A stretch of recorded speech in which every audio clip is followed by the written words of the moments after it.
Olá, pessoal. Bom dia, boa tarde, boa noite. Nós paramos na última aula, então a gente estava falando dos modelos atômicos, os primeiros modelos, né? E aí a gente parou no modelo atômico de Bohr. Então eu parei ali porque justamente do modelo atômico de Bohr para frente nasceu a mecânica quântica, né? Como necessidade de explicar alguns fenômenos que não estavam sendo explicados. Então vamos lembrar o que acontece no modelo atômico de Bohr antes da gente seguir. Então, o modelo atômico de Bohr, Bohr falava que os átomos no seu estado fundamental, né, tinham os elétrons com seus níveis de energia estavam quantizados, ou seja, cada um deles possuía uma energia para determinado nível de energia. Então, imaginem que a gente tem o próton, né, o núcleo do átomo, os prótons, nêutrons, no núcleo do átomo, e aqui a gente tem as camadas, né, os subníveis de energia, que seria na eletrosfera. E aí, Bohr falava, diferente de Rutherford, né, o Rutherford falava que esses elétrons ficavam só girando, né, como se fosse um modelo planetário. Bohr falou, não, eles podem pular de um nível de energia para o outro. Como assim? Então, se esses elétrons fossem excitados de alguma forma por algum tipo de energia, eles iam absorver energia. Então, o primeiro subnível que eles estavam não comportava, né, tamanha energia. Então, ele tinha que pular para um subnível mais externo que tinha uma energia maior. Essa energia, em algum momento, ele podia liberar. Ele liberava em forma de luz, que era o fóton, né? E aí ele voltava para a camada anterior e voltava para o seu estado fundamental novamente. Lembram disso? Então tá. E aí, a gente teve várias contribuições também, né, para a gente chegar no modelo que a gente tem hoje. Então, em 1916, Sommerfeld, ele dizia que o seguinte, que além do que o Bohr falou, ele falou, olha, os elétrons eles podem até descrever, né, uma órbita circular em torno do núcleo, mas ela não necessariamente é só circular, ela pode ser elíptica também, né? E a ideia era conseguir entender que comportamento essas partículas subatômicas tinham. E com uma ideia de estruturar esse modelo atômico, dizer onde estavam cada partícula, né? É muito curioso isso, porque a gente faz isso, né? O ser humano faz isso, quer congelar o tempo, os movimentos. Então a gente pensa numa fotografia, ou a gente pensa muitos anos, né? Vocês viram no capítulo que eu enviei para vocês fazerem a leitura, né, que o homem sempre buscou o elixir da longa vida. O que é isso? São esses anti-rugas, esses faciais, creme faciais, botox, tudo que você possa imaginar, porque a gente não quer que se perca, a gente quer congelar. Aquele momento muito bom, a gente quer congelar. Só que a gente vai ver justamente isso na aula de hoje, que tudo, praticamente tudo, é impermanente, né? Porque tá em movimento. Vocês já vão entender o que eu tô falando. Tô viajando não, hein? Então vamos lá. Aí em 1923, de Broglie disse o seguinte. Ele falou assim que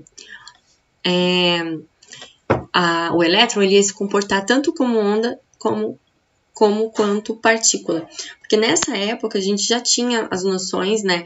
Foi quando Einstein e Planck fizeram aquela famosa fórmula, né, de E igual a mc ao quadrado. Então, ele relacionou a massa com a energia, mostrando que toda a massa era proveniente de uma energia. E aí, com a equação de Planck, ele também conseguiu determinar esse princípio da dualidade, provando que o elétron podia se comportar como onda ou como partícula. A gente não trouxe para vocês essas equações, porque são equações bastante complexas, a gente não vai trabalhar também, mas para vocês entenderem de onde vem tudo isso, tá? E aí, Heisenberg disse o seguinte, Werner Heisenberg, ele disse que não é possível determinar onde está o elétron, a posição do elétron, Então é isso que eu tô falando pra vocês. A gente quer capturar, fala, tá aqui. Não, ele não tá. Quando vê, ele já foi pra outro lugar, né? Então ele falava, você não vai conseguir determinar nem a posição e nem a velocidade. E aí foi conhecido, né? Ficou conhecido então como o princípio da incerteza de Heisenberg.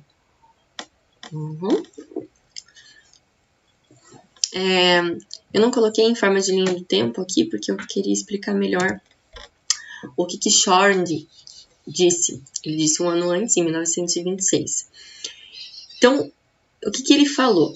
Que existem regiões de maior possibilidade de encontrar elétrons. A gente não vai determinar, né, como Heisenberg disse, a gente não tem como falar ele está aqui, mas a gente pode prever regiões onde existe maior probabilidade de encontrar elétrons. Como que ele conseguiu isso? Através de cálculos matemáticos.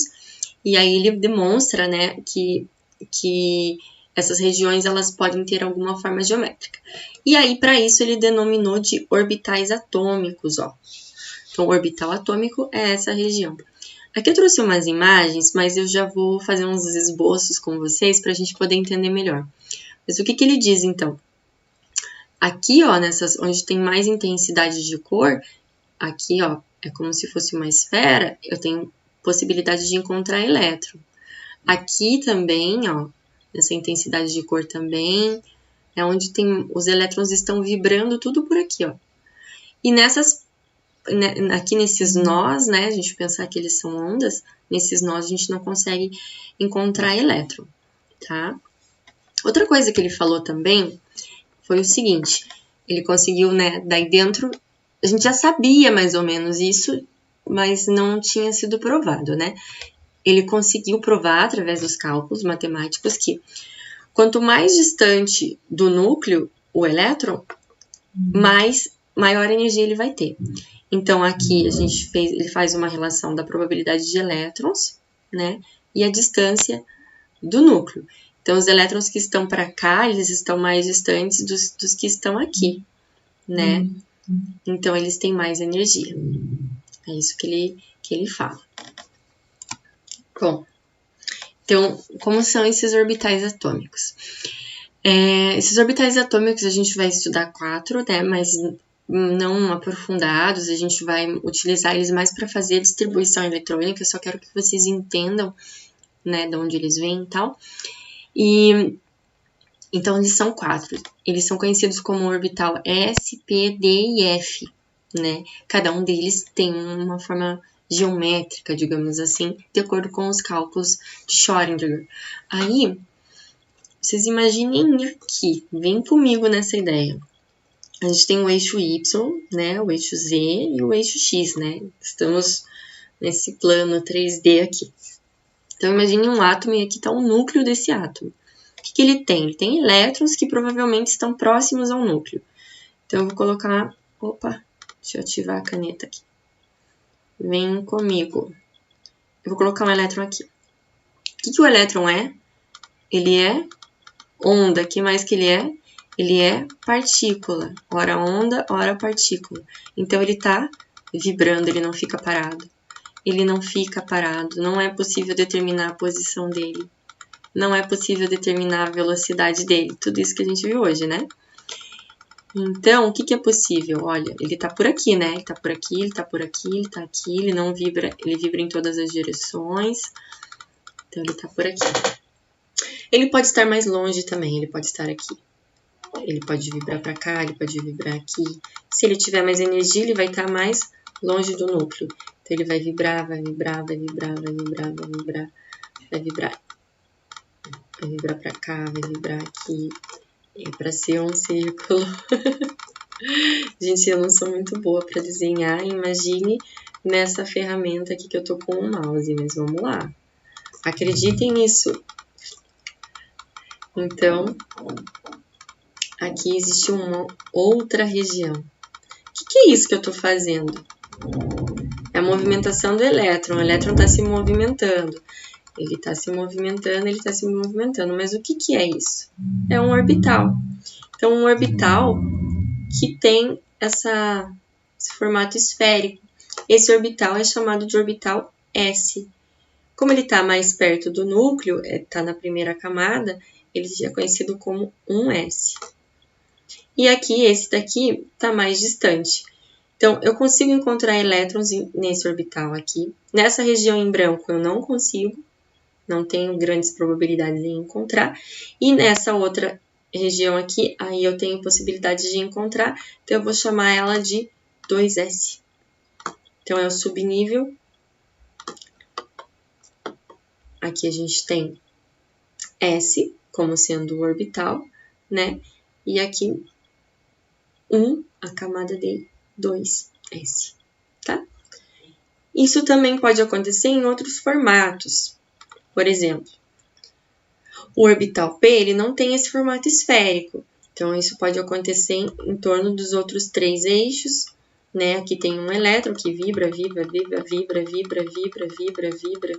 Ele vai vibrando de todas as direções, de todas as formas, ele vai vibrando e vai formar uma outra... Ele vai dar uma outra forma aqui. O que isso parece? Parece uma L, um alter, né? Então, esse é conhecido como P, e como ele está no eixo Y, a gente dá o nome dele de P de Y, tá? Isso pode acontecer também no eixo Z, então ele vai vibrando, vai vibrando, vai vibrando, vibra, vibra, vibra. No eixo Z também pode acontecer. E aí, ó, outro alter formando aqui, também posso encontrar elétrons nessa região, e aí vai denominar de P de Z, tá? E também o mesmo para o eixo X. Aí ele vai dar essa forma aqui de alter, tá? Então, é a região mais possível de encontrar um elétron. Cada um deles comporta uma quantidade de elétrons e cada nível comporta uma energia. Tá? Então, vocês vão encontrar mais ou menos algo assim. Eu vou finalizar o desenho só para vocês verem a forma. Não que isso vai ajudar muita coisa, porque eu não desenho bem, né? Vocês já perceberam. Que é uma falha aqui aqui. Então, vocês vão encontrar muito bonito por aí, muito bem feitinho, animações, quem quiser ver. Então, ele vai estar assim, tá bom? Então, a aula de hoje é isso. Esse vídeo, né? Não a aula de hoje, porque ainda tem mais vídeos para eu postar para vocês. E então, bons estudos. Me procurem caso tenham dúvidas, tá certo? Até mais!